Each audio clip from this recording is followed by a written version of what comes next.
Le mardi 25 avril 2023, dans son message sur l'état de la nation devant le Congrès, Alassane Ouattara a annoncé que c'est le montant d'1 milliard de francs CFA par jour qui est mis à la disposition des jeunes de Côte d'Ivoire pour des projets dans le cadre de l'année de la jeunesse 2023. Face à l'Assemblée nationale et au Sénat réunis en congrès au Sofitel Hôtel Ivoire à Abidjan-Cocody, le président Alassane Ouattara a insisté sur les actions du gouvernement en faveur de la jeunesse, notamment le programme jeunesse du gouvernement qui s'étendra sur la période 2023-2025. En cette année 2023,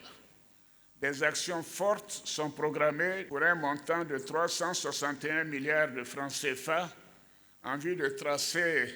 des sillons durables pour le succès du programme. J'avais indiqué au Premier ministre et au ministre Touré que mon objectif, c'est de faire en sorte que les jeunes sachent que chaque jour, cette année, 1 milliard de francs CFA leur sera consacré, c'est-à-dire 361 milliards pour l'année 2023. La mise en œuvre de cet ambitieux programme sur la période 2023-2025 est évaluée à plus de 1118 milliards de francs CFA et il permettra d'offrir des opportunités et de toucher près de 1,5 million de jeunes dans le cadre des programmes d'insertion professionnelle.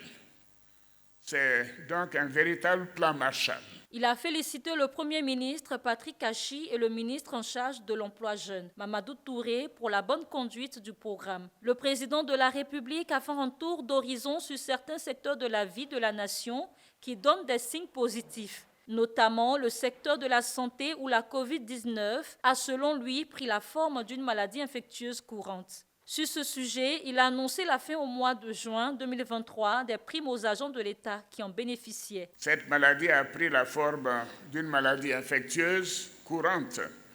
et est traitée essentiellement dans les centres habituels tels que celui du service des maladies infectieuses et tropicales de Treichville. Le Conseil national de sécurité, en sa session du 12 avril 2023, a donc décidé de lever l'état d'urgence sanitaire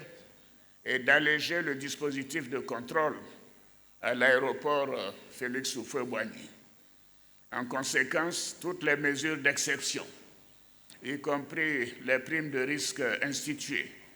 pour le personnel de santé et les forces de défense et de sécurité, seront levées à la fin du mois de juin de cette année.